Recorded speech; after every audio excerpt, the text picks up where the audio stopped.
Have you ever felt like your communication was not moving your desired end result forward? Or maybe you felt like you fit in the stereotype of better off seen, not heard. How do you increase your communication skills to an executive level, which gets high performing results, along with getting ahead of the god awful comparison insecurity we all fall victim to at some point when seeking more in life and much more right after these messages? It's this natural development, right? Like you actually have to earn the respect as being a leader. And that's still true in the military to some extent, but you have positional authority and you've got US code Yeah. backing you up, right? Yeah. Not so much on the outside. Today's show is brought to you by Combat Flip Flops. Are you ready to support something bigger than yourself right now? Well, look no further than Combat Flip Flops. They're creating peaceful, forward-thinking opportunities for self-determined entrepreneurs affected by conflict. Their willingness to take bold risks, build community connections, and create distinct military-inspired designs communicates their business, not bullets approach, flipping the view on how wars are won. They bring everyone's economy up through Afghanistan, Colombia, Laos, and supporting the troops, led by two Army combat vets who won over 3 sharks, including Mark Cuban on Shark Tank, with their apparel, footwear, and accessories that are creating jobs, funding women's education, and creating change in some of the toughest places on the planet. Check out their gear at combatflipflops.com. If you find something you like, or maybe you just want to gift your father for Father's Day, make sure to enter code AMV Network for 25% off. Welcome to the Ambitious Vet Podcast, where we believe that if you desire more than you have in any area of life, you have to become more in the process. My name is Chris Hoffman, Marine Corps combat veteran turned social entrepreneur, family man, personal professional development leader. On this show, I dive into the trenches with big thinking and conscious veterans who know what it takes not only to pay the bills after the military, but really live with a sense of purpose, satisfaction, and career fulfillment we all desire most after financial stability is no longer a challenge to overcome. If you haven't already, grab your pen and paper. It's time to gain the golden grenades needed to break through your fear barriers and live a life of purpose with passion. It's time to get into the trenches, dig into your purpose, and fire up your life's fulfillment. The Ambitious Vet Podcast starts now.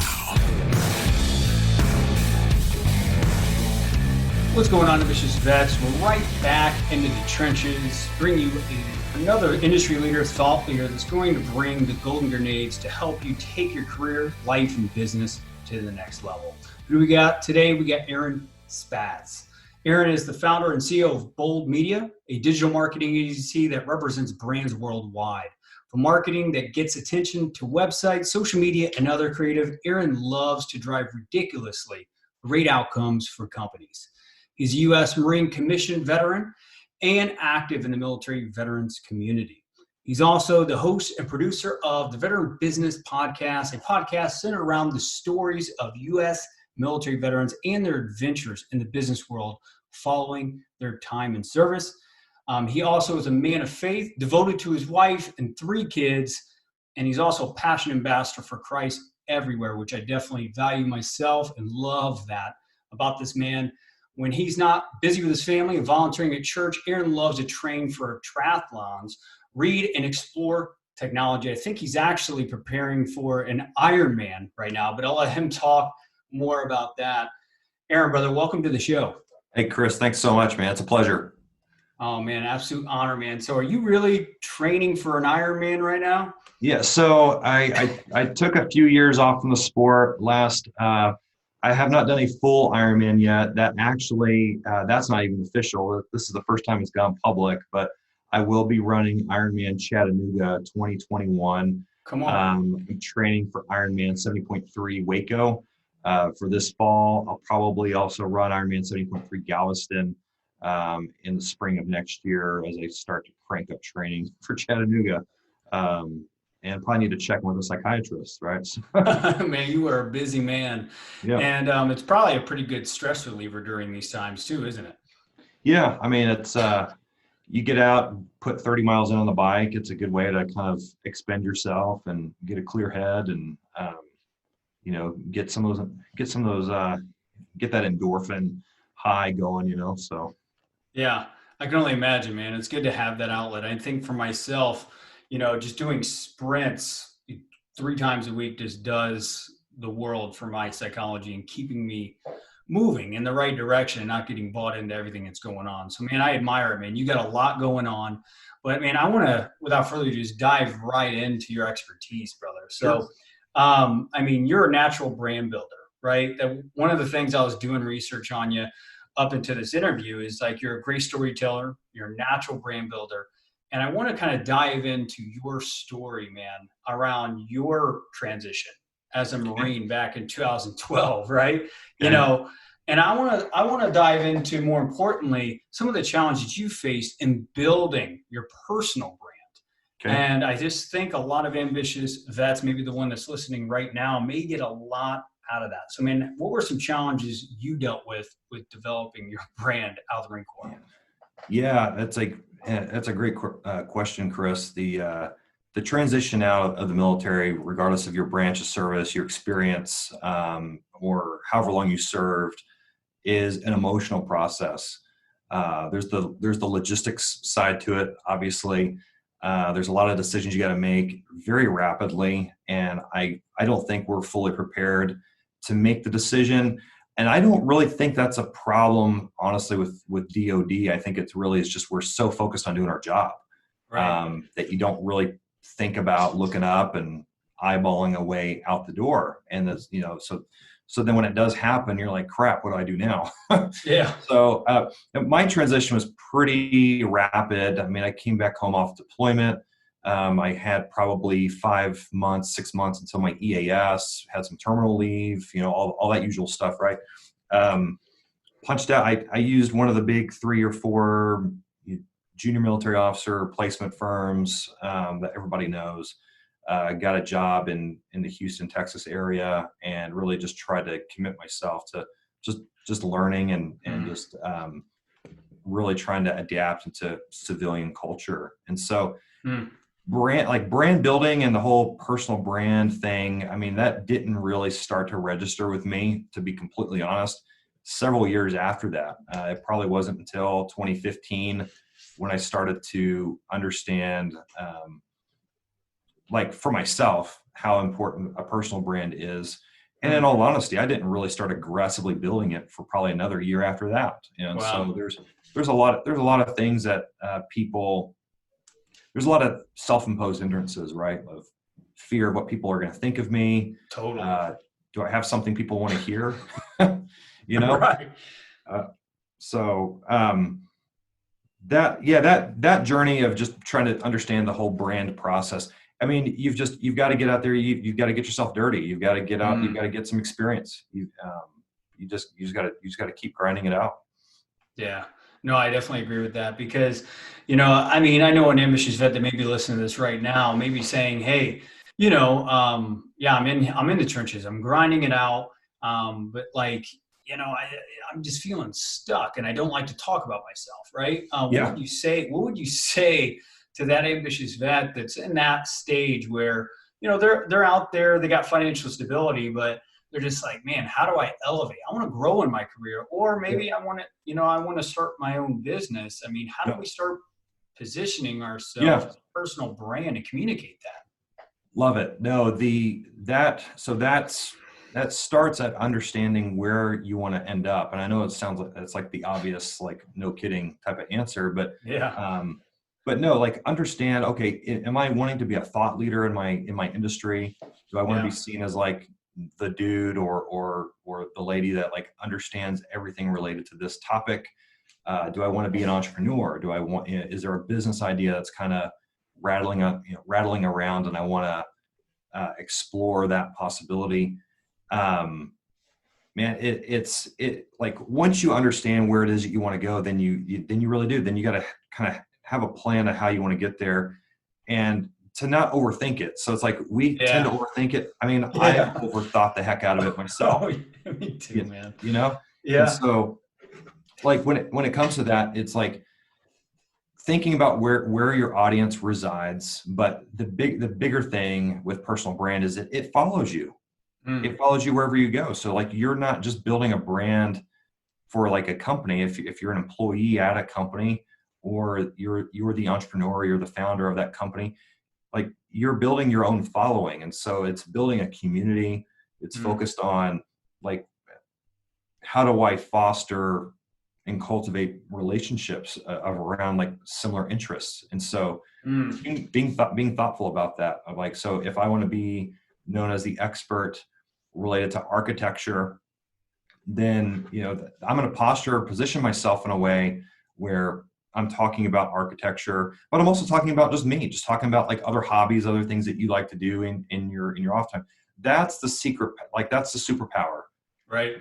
For people, is like, if you don't have, and the other thing is like, if you don't have the experience, or you don't have the bullets on the resume to prove that, hey, I led a company from 0 to $50 million in 3 years, then okay, that's okay.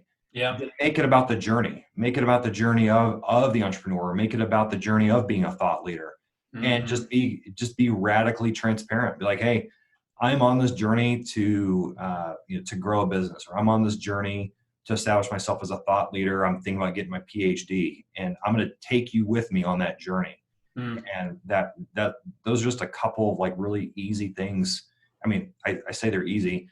The idea of it is easy. Just executing it, being consistent, and wide distribution is obviously a little bit more of a challenge, but it's very doable. Yeah, that's great. I mean, what I picked up on that, and Ambitious Vet, hopefully you're taking mental notes, or you're sitting down and taking notes right now. What I'm hearing so far is like, one, don't overthink it. I think a lot of us veterans that are getting out are natural risk mitigators. So we're constantly looking at, what could go wrong with this, right? And overthink that. And then, overthinking the risk and worrying about a future that is not here now could potentially stop us in our tracks. But I also got that, you've got to figure out what the end goal is, which I hear goal setting in that, right? What is the desired end result? And then how do we actually find similar interest groups to start networking in to figure out what they are talking about? What are the key trend topics that people are learning about? What are the experiences, credentials that they have? What are they doing to be considered, a heavy hitter in that area? So I would ask you, I'll throw this right back to you. Sure. Now you're building a marketing agency and stuff like that. How have you started positioning yourself as an expert inside that industry? Well, it does help if you have a little bit of credibility and a little bit of experience. So if you don't have the credibility or experience, don't let that hold you back. So that just means you're just gonna have to eat it and either give it away for free or heavily discounted just to get some reps. I promise you, there's a family friend out there that owns a business that would be willing to take a chance on you, trying something out. And it could be anything. Like if you're an artist, or you want to get into the field of, like it could be doing the financials for a company, right? And you really want to get that experience, and you want to be able to talk more about it. You're considering getting your MBA with finance emphasis, or a master's in finance, or whatever. Yeah. And you need to get the experience. Well, like go get some experience. But yeah, for the marketing side of things specifically, you've got to overcome fear. I think the biggest thing for any entrepreneur, and again, I do not pretend to be the guy that is running a $500 million company. I've got some people that help me deliver amazing results to my clients. I love what I do. I'm very passionate about it. But you can't let the fear cripple you. You can't worry about what other people think, And so like the first time that, I remember I think it was a few weeks ago, I might've been shooting a video recapping some of my triathlon training. And I felt like such an idiot because I'm walking down the road and I'm like filming myself in selfie mode. And there's like this couple walking along the other side of the road. Or even better yet, I was standing still because I'm trying to be thoughtful of my background and surroundings when I'm filming. and I'm standing still in the middle of the shoot, and this couple comes up from behind me and like interrupts me, and they're like, "Oh, sorry, excuse me." And trying to overcome, like, you've got to overcome the whole, what do people think about me? Does what I say matter? And you just got to own it. Don't fake it. Like, I don't like, don't fake it till you make it. That's so much. It's so hard. It's so much effort. You know, like, just be honest about where you are in the journey. Don't degrade yourself. Like, so like, I know it's kind of like a double edge, right? It's like be real, but also, like, don't kick yourself into the gutter. Like, realize that you're a smart person. Like, you're bright, you're brilliant, you're going to figure it out, but just don't pretend to be somebody that you're not. Like, don't front. So. Yeah. It's finding that balance, because I think that's what I have found, Aaron. I don't know, man, you could add to this, but it's an ongoing process. You really never master, getting over the comparison theory, right? Of like, oh man, that person looks like they're winning because they just took a picture in front of an ocean or whatever, whatever that may be, or just like comparing yourself to, other people's results, or my always thing is this, like, self-doubt too, man. Just always waking up with that sense of just like, man, have I really done the work to earn what I'm going after? Or should I go back to school, or should I go do that? Whatever, right? I gotta go get put back into the oven a little bit more, cooked up a little bit more before I go do this. So, I mean, what are some ways, man, tactically that because you've mentioned this multiple times now, but what are some practical ways, habits, routines, whatever you want to say, that you've been able to get ahead of the comparison thing, man? Because I think a lot of ambitious vets, man, they're out there in the trenches in the civilian workforce. They're outperforming their peers. And maybe they're entrepreneurs and they're just out there executing, maybe exhausted. How do we get ahead of the comparison theory, brother? Love the question, Chris. I appreciate you going deep on some of these topics. No, these are some of the questions that people avoid and don't do justice, because it's a mind game. I mean, it is more mental than anything else that I've experienced. I mean, I have never worked so hard in my life, yet been so fulfilled and genuinely happy about my circumstance. And it's the most insane thing. The comparison game, you've got to turn it off. And I have fallen into that trap occasionally. I'll see what someone else is doing, and it may be a legit success. It may not be legit success. It doesn't really matter. So you've either got to, like, turn it off, like unfollow the person, for crying out loud. Like, if it's really gonna jack you up mentally. I have done that. No kidding. Like, I have legit unfollowed people. It had nothing to do with the person. It was my problem. Like, I own the fact that, okay, I have some massive insecurity here that I need to put in check. And for whatever reason, I'm having a hard time processing, like, seeing this person or this couple or this whatever doing really well. And that's my problem, not theirs. Like we should be applauding their success and saying great job. But it goes back. There's an insecurity. Bottom line, it's an insecurity. It touches that self-doubt button that you mentioned a few minutes ago of, okay, like, and I'm talking more to the entrepreneurs. I don't know how well this, I'm sure it parallels in the professional world as well, but when you're so busy comparing, like, why? I mean, I know it's natural to do that, because you want to feel like you're quote unquote successful. But first of all, you've got to define what success is to you.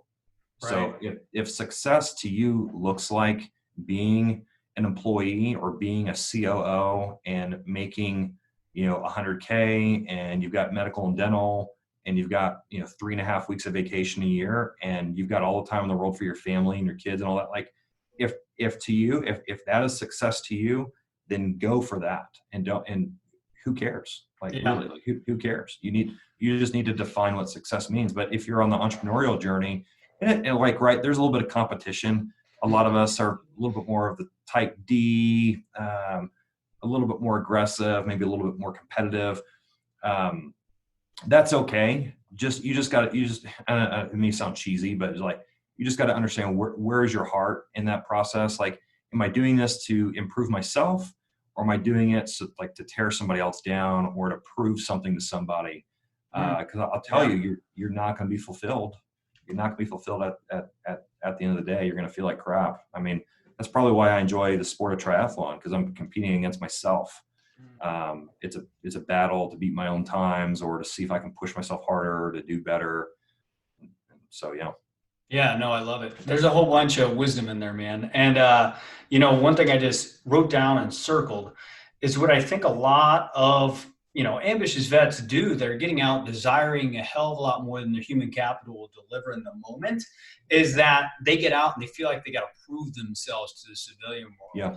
Right. And they get into this whole like, well, how do I belong? How do I make these decisions? How do I advance? How do I do all this but still fit in? So, ambitious vet, if you're listening to this and you're one of those, just like myself and maybe Aaron, that we fall victim to every now and again, don't be out there proving yourself. Know that you've already earned the title of whatever branch that you served in, and know that you naturally hold soft skills, human capital, that you will learn how to leverage as you go. Get out there, get in the trenches, and keep pushing forward.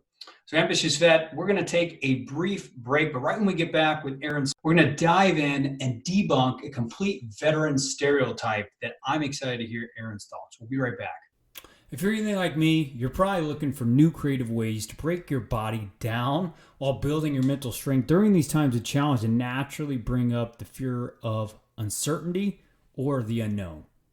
Well, I got a solution for you. Brute Force Sandbags focuses on the gear, the training, and the lifestyle you need to train accordingly.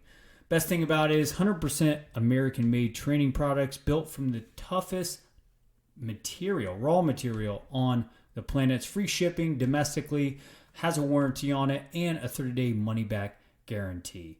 If you're ready to get creative with your workouts, wherever you're at across the world, check out Brute Force Sandbags by clicking the show notes below. Welcome back, ambitious vet. We're in the trenches with Aaron Spatz, and I'm excited to dive into this next topic. From our previous pre-interview conversation, I'm excited to hear his thoughts on this subject and see where the conversation goes. That's what we always do on this show anyway. So, Aaron, man, there's a veteran stereotype out there, and I'm excited to debunk that if you're down, brother. Yeah, let's do it. Let's rock. So, all right. So there's a research study that was done by Duke University back in 2019. I think it was in October. And pretty much, man, they experimented with over 3,000 of the top employers within the United States. And pretty much and they published it within this organizational behavior and human decision process journal that has been now sourced by thousands of veteran advocated media across, the world, I believe. And here's the thing, is inside of that research study, they found that veteran job candidates are widely seen as possessing a calm under pressure and having a get-it-done kind of an attitude. However, they're better off seen, not heard, and lacking the interpersonal skills and emotional intelligence that it takes to advance in their careers, which to me is, kind of like one of those things like, whoa, hold on. So my question to you is how do we not bulldoze while communicating with other peers and bosses inside of our roles and build the executive-like leadership we all know that we carry from the uniform and bring it to the marketplace and really just advance our lives and everyone else's lives around us? How do we do that? It starts with understanding that you don't know that business. They didn't hire you because because you're a technical expert on whatever. It could be pharmaceuticals, it could be a manufacturing, it could be maintenance, whatever. I mean, it literally could be anything. They didn't hire you to be the technical expert, and so you have a lot of learning to do. We come from an environment where we've got SOPs, we got Marine Corps orders, we've got SOPs for the SOPs. We've got all sorts of crazy planning guidance. We've got systems in place. There is so much that we come out with.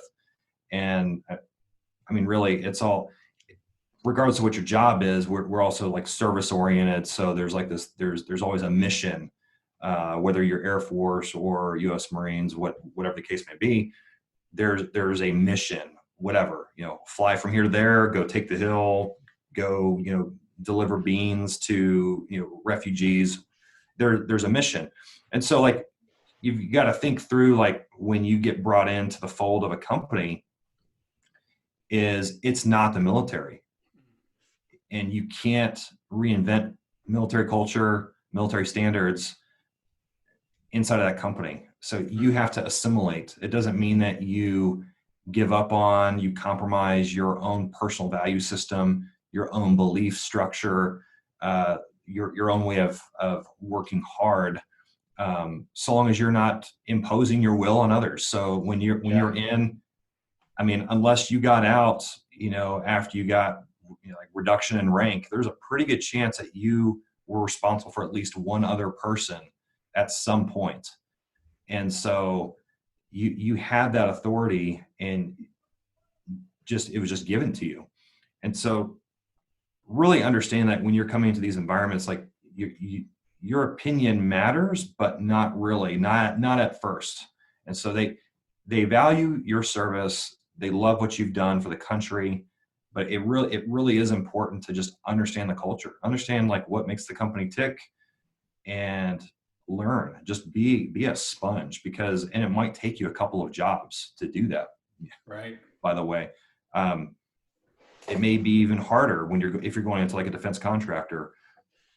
Some of those are like military light. I mean, everybody is former rank so-and-so. I mean, really, it's pretty crazy, some of these environments. And so but being able to adapt to that environment, that may be your environment. So that's okay. But I mean, and please get me back on track, Chris, if I'm veering off the road here. But when it comes to bulldozing people, that is the stereotype.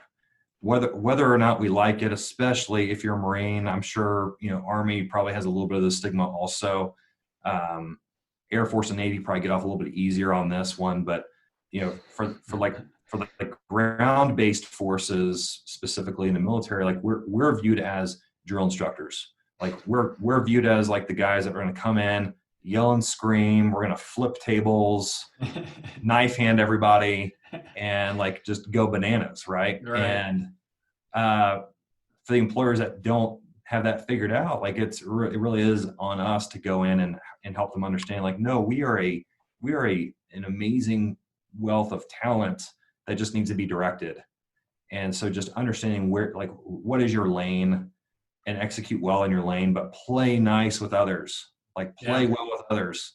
I couldn't emphasize that enough. Like don't ostracize your coworkers, because what you're actually doing is you're actually isolating yourself. Yeah. You got to be a team player. And the smartest people, the most intelligent people are the ones that figure out, hey, it's actually in my best interest to play nice with others and to cooperate, collaborate as a team. And you may be working for somebody younger than you and trying to understand that process. Yeah. So I love it. There's the big picture view, right? And I love it. I love how you're setting it up. Now let's dive more tactically, right? So like, how do we have the difficult conversations, right? Like when we, for example, man, when my first job out of the Marine Corps was 24-hour fitness, right? Great career. Was good for 12 months, and then I moved on. But man, when I was in there, it was hard to have difficult conversations. I didn't know how to like listen before I talked, right? Yeah. Because it's in the Marine Corps, I was that corporal, right? So I was the corporal that was just like, no, you don't give me, feedback on my communication. I'm telling you and commanding you, this is how it goes. And then when I got into the first job, people were just like, well, no, I'm not going to do that. I'm like, all right, quarter deck. Never know. I'm just kidding. But it was something along the lines of like, hold on, then I'm going to go do it myself and outperform you. And then I was a cultural misfit because everyone felt like they weren't doing enough and they didn't know how to communicate to me. So yada, yada, yada. So, brother, how do we have those difficult conversations that can have us, saying we want, but not like just bulldozing our counterparts inside of these corporations, man? Because I know that you climbed up a couple corporate ladders and had some really good success in the corporate world. So how do we do that? Yeah, I mean, to start a little bit more brainiac, it really is self-awareness, Yeah. understanding what you feel, why you feel it, what, understanding those emotions. Why am I having that emotional response? So like Yeah. when I told Jerry to go sweep the floor and he looked at me like I was an idiot Yeah. and said no or whatever, maybe he didn't have the attitude I wanted him to have, and went and did what I wanted him to do. Instead of losing your mind, okay, like okay, we've got a couple of problems here. Either A, like I am like, maybe I just was speaking French there for a minute and he just didn't understand me, Yeah. or he has a serious attitude problem, or maybe I need to adjust the way that I'm talking to people, and maybe I am like intimidating. And so it's not to give people a free pass, right? Like, I mean, people still need to do their jobs. So it's Yeah. like, I mean, it is what it is. But when we're trying to have difficult conversations with people, it really does start with compassion. Yeah. Having and really, if if you've had a similar emotional and experience as that person, and if you can connect with them on a deeper level, the empathetic response is invaluable. Right. And so, and I think that's the big difference, right? Is when we're in the corporate world, we tend to kind of form our own little tribe of people, not within the construct of the UCMJ. It's like this, it's this natural development, right? Like you actually have to earn the respect as being a leader. And that's still true in the military to some extent, but you have positional authority, and you've got US code backing you up, right? Yeah. Not so much on the outside. So if you're a bear of a boss to work with, and you're rude and you're cutting and you're demeaning people, well, you're going to lose your best people really quick, because they don't need they have a free will and a choice. They don't have orders to your company for 3 years or 5 years or whatever. Like, they could quit right then and there and leave. And so so I don't know if I'm really answering your question, but having difficult conversations with people, I mean, it's all this, it's like it's a lot like the anger management stuff. Is like, take a deep breath, and compose yourself, and but be humane, like actually connect with them on a personal level. Like, Right. hey, John, I've noticed that you're like, you've been behind on like the reporting for this project. Like, is everything okay? Like, you doing all right? And when he feels like when you like legit have his best interest at heart, and like, you know what, my wife and I have been arguing for the last 2 days nonstop. Like, honestly, that's all I've been thinking about. If you've got the bandwidth as a leader, like you tell that dude to go home and like go get things right with his wife, or maybe you put on the hat of a marriage counselor there for a few minutes, and you're like helping him process that. So like that's where that relationship equity gets built. So when you do have to have a tough conversation with somebody, and like it depends on the level of formality with that person, but like dude, you're slacking right now. Like, you need to pick up the pace. And he'll understand, and he's more receiving to that, if that makes sense. Yeah, of course. It's based on the background of relatedness, the relationship, and all that good stuff. One great concept that came up in my mind, and I wrote it down right whenever you were bringing up what you were saying, is like, I think one-on-one conversations, just to get more with tactical with it, is this like, if you feel like you're not being able to relate to somebody, find a way to, in my case, whatever environment you're in, 24-hour fitness, go have a workout with them, have a one-on-one conversation, or request a one-on-one meeting, or go out and have a happy hour conversation with them, Right. Connect with them. And one thing that I used to do, man, I don't know, and you can share your best practices as well. Back whenever I was a sales trainer for a couple organizations, I used a concept called I grow. And Ambitious Fit, what that is it's issue, right? Understanding the underlying issue. 2 is the goal. Like, what is the goal out of whatever conflict is going on? 3 was, what is the reality of the situation, right? Because that will give you clarity. Next is, what are our options, right? When you were in the military, right? What were your options, right? What strategies, what resources do you have at your disposal? Because you're never stuck. And the last one would be, what are you committed to doing? What will you do? I grow. Brother, when you were leading, and you're leading a team right now at your agencies, what would be some best practices that has you connect with people, but not feeling like they're just being dominated? And then we'll move to the next subject. I think it's, I think before you get there, you got to have clear expectations. Yeah. Right. So, and that's true of even my relationships with my clients. Right. So even with client facing or, internal task org type things, it's like we have to have clear expectations of what is the deliverable, what is the role, like what actually has to happen, and to not just copy and paste it from somebody else. Like, actually put the work in to understand what does the job entail, and do you understand it? Like, is there like too much industry jargon in this thing that you really don't understand what you're reading, and having like a really good conversation about it. Then when you go up and you're addressing some of these issues, I mean, I always try to lead with understanding that people, like, and this could be a weakness of mine, I have no idea, but I assume, I try to assume the best in people at all times until they give me a reason not to.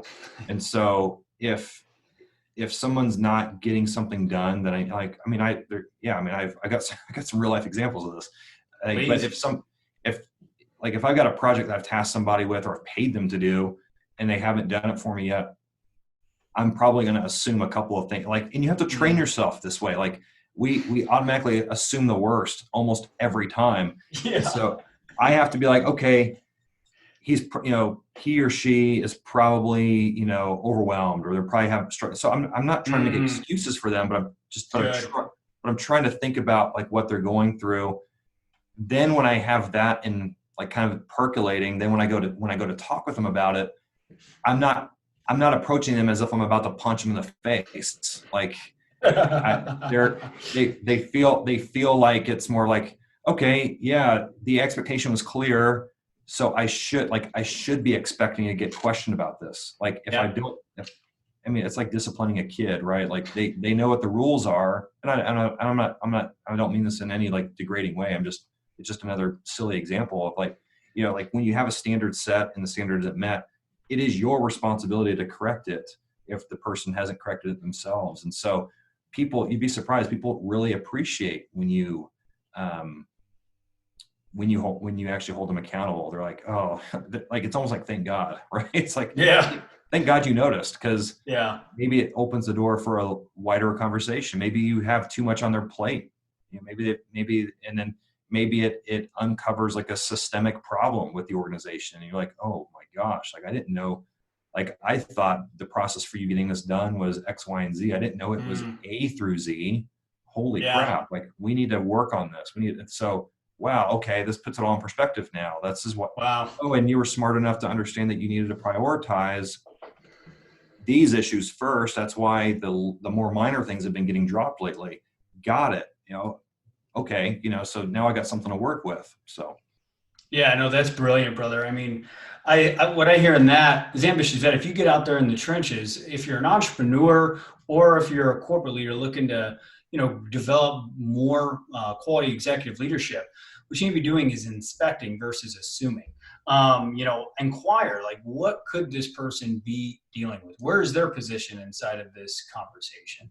And I think communicating from there, or at least stepping back, getting the perspective, like Aaron said, and maybe even just writing it out, brain dumping. What could this person be thinking in this situation? What's their position? And then asking them and inquiring, being more curious versus just like, hey, why isn't this done? Bah, bah, bah, bah, bah, bah, as us military guys and gals could always fall victim to. I think that will help, things move quicker and allow teamwork. And so, research studies like this one don't go out to give us a bad stereotype. So let's continue to stay ahead of this, ambitious vet. So Aaron, man, tell us more about Bold Media and how we need to be thinking ahead as ambitious vets around this COVID-19 stuff, man, because I'm only assuming here, right? But I want to inspect, how is marketing changing during these times, and how do we recover from this COVID-19 crisis?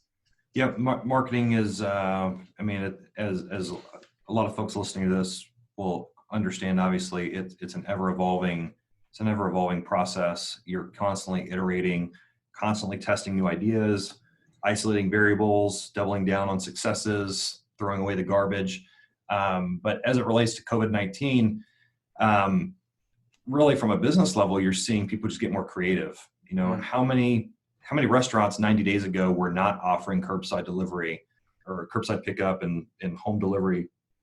A lot of those are offering it now. And there's a lot of similar creative ways that people are solving problems now. And so for the companies that are out there that are just treading water, waiting for us to go back to normal, you're going to lose, or you're going to be very far behind, because if you can identify that we are in a very unique situation, there's an opportunity. Even in the middle of a crisis, there's an opportunity to get better, to evolve, to iterate, to think outside the box and understand, how can I deliver value to my customers? How can I further reinforce my importance to them, but really more importantly, the results for them? I mean, that's how brands are built. Brands are built by product and service satisfaction, and the way it's and executed with excellence. And it has to be a consistent thing. It's just like anything else, right? It's kind of like trust. It takes forever to build it. It takes a moment to break it. And if you've got the equity built up in your brand or just in your personal, you can replace the word brand with reputation. So people can get hung up on the whole personal brand concept. If you get hung up on it, just think of reputation. Like, what do you want to be known as? What do you want your company to be known as? What reputation do you want to have in the marketplace or just in general?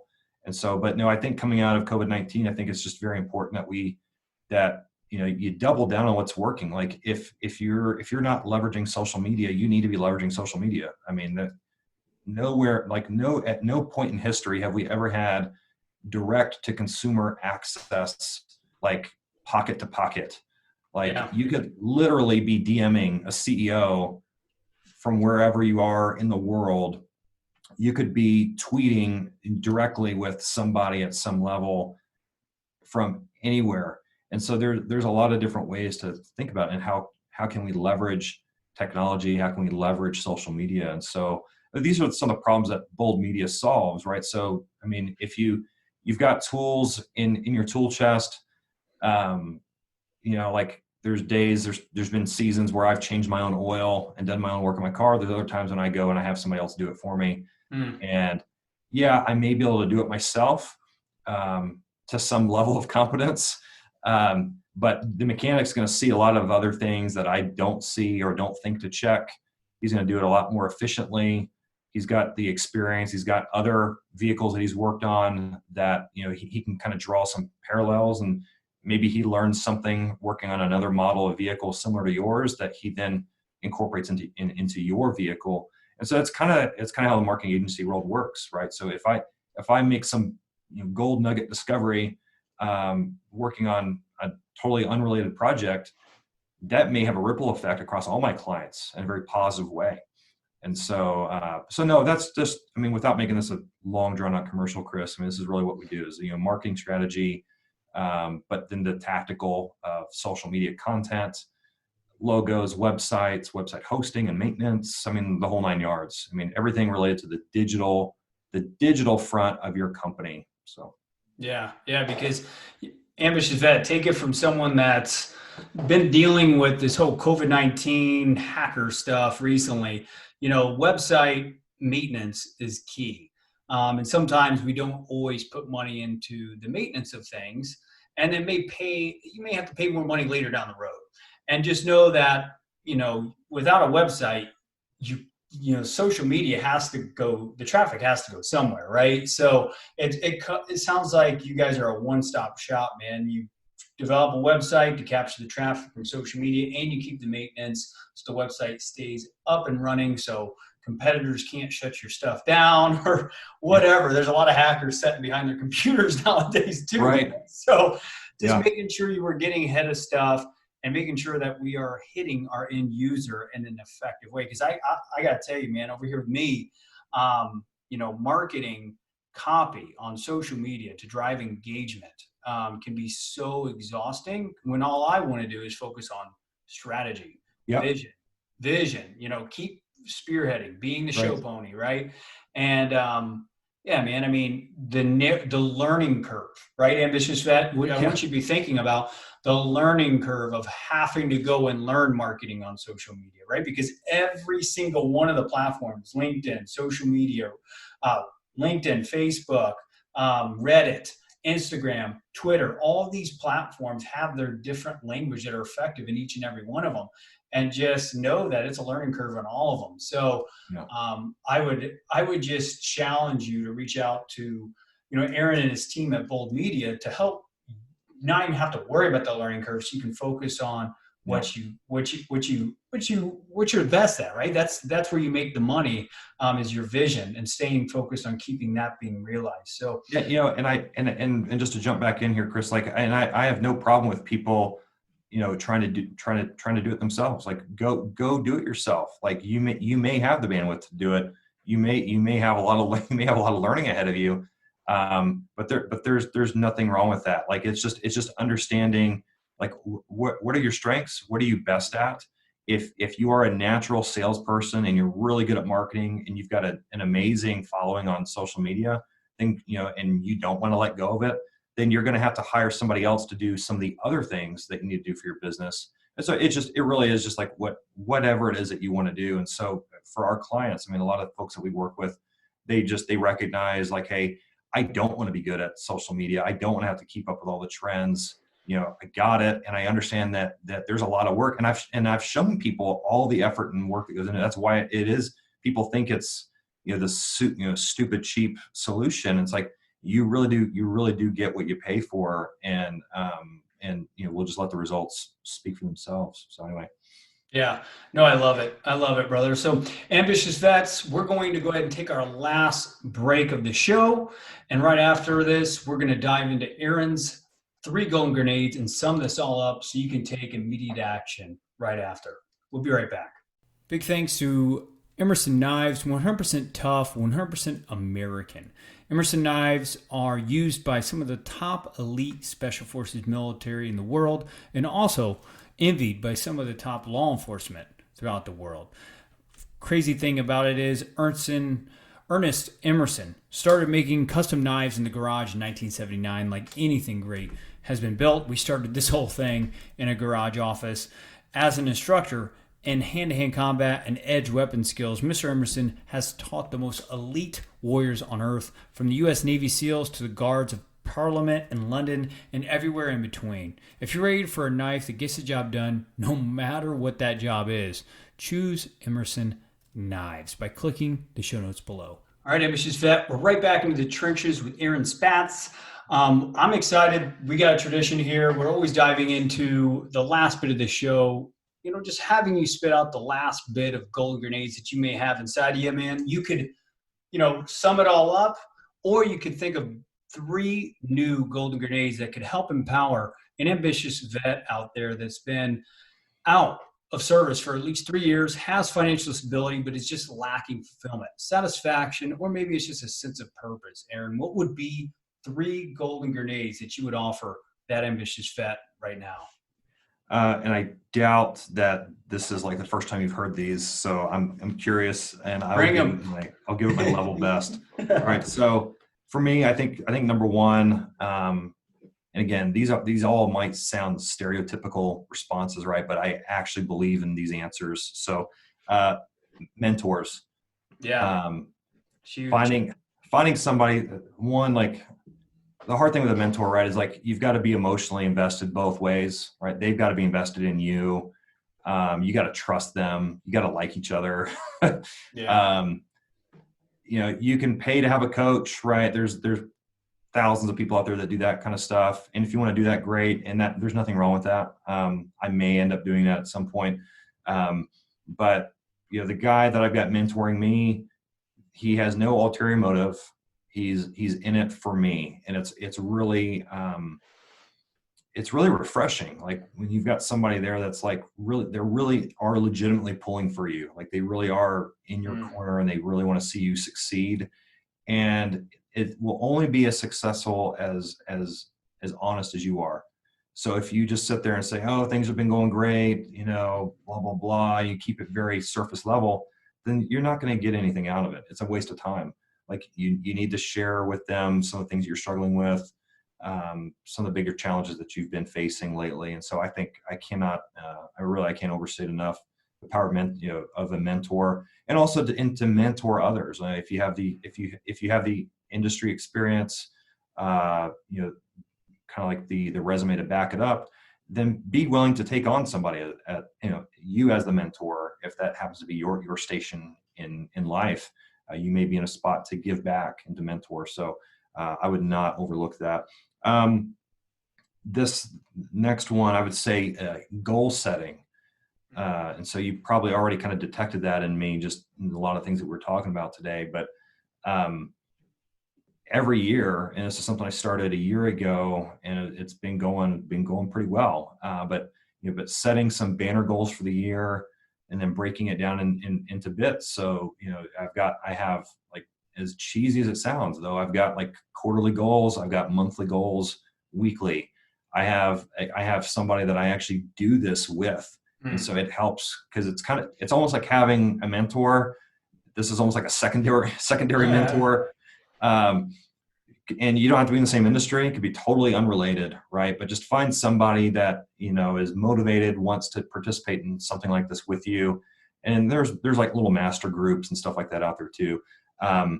But having a once a week call with somebody to go over, like, hey, how's progress going on your goals, and kind of get to that rhythm, very, very valuable. I mean, writing your goals down is a very powerful act. It's a great way to get started, and I'm sure you've all read the research, right? Of, you've got, it's some crazy high X percentage of goals are achieved just merely because you wrote them down, because there's an emotional attachment. There's some power that you put behind that. You obviously got to go do it. But you have a higher likelihood of achieving it when you write it down. So goal setting is huge. And then I think for us, because we are service-minded folks, being in the veterans community, to find something that's service-centered. And you can find that a variety of ways. And so if you're fortunate enough to do work that is a service and you get massive fulfillment from, and you're able to get paid doing it, I mean, that is like the ultimate win. If you are in an industry or in a space where it's more transactional, or you're more of like a part of like a bigger machine, got it. That's okay. I mean, be a light, be an influence in whatever environment that you're in. And if and to scratch that service itch, find something that you can get involved with, whether it's a nonprofit. For me, it's church. My wife and I are very involved in marriage counseling, and a few other activities that we're doing. And so it's important to find something that you can give back, to be service connected, because it helps you not stay so self-centered, as bad as that might sound. Like you're able to go and do something else, and to really make an impact in people's lives. So those would be my three. Them are some pretty awesome golden grenades. And what I love is the service itch, right? We've never heard that on the show. Ambitious Vet, write that down. Find your service itch and go and itch it, right? Find a way to continue to find what the next level of that is, and you'll always stay satisfied and fulfilled. So, Aaron, how can people go and find you, connect with Bold Media, and everything else that you're doing out there, man, inside the trenches? Yeah, best place to find me would probably be LinkedIn is where I hang out the most, though you can find me on almost any social platform nowadays. My website is boldmedia.us. But yeah, just type my name in LinkedIn, YouTube. We've got a lot of things going on YouTube. But I mean, I literally am everywhere. My handle might be a little bit different, so it's easier to just type in my name. You'll see my mug shot with like a bright background. There's not a whole lot of Aaron Spatzes in the world, but there are a few. But you'll quickly be able to pick me out. So, but yeah, whether it's Instagram, Twitter, Facebook, whatever. So. Yeah, brother, I appreciate it, man. And Ambitious Vet, if you're listening to this, yes, I went and stalked his YouTube channel, and he does a great job doing vlogs around his triathlon journey and even some learned lessons that he's currently dealing with and going through that I think all of us can learn from. So make sure you check that out. Aaron, man, thank you, man, for who you are. Thanks for reaching out to me on LinkedIn, man, because now we're in the same geographical area. I'm excited to have this whole COVID-19 shit in so we can go out there and impact, man, in-person events out here. Right. And brother, man, I love what you're doing. Thanks for always being the example for ambitious guys to follow, and just thanks for joining the show. That's quite high praise, Chris, but I appreciate you inviting me to the show. It is a sincere pleasure. Thank you for the work that you're doing. The Ambitious Vet is available on all popular podcast platforms. Go to vettrainingcoaching.com to subscribe, rate, and share with fellow vets. Again, today's show is brought to you by Combat Flip-Flops. Well, if you're listening to this, you're probably a forward thinker. And if you're listening to this, you're always looking to build a social impact, global impact, business, hopefully before bullets approach. We did the bullets in the past. Now we're figuring out how do we make the real impact.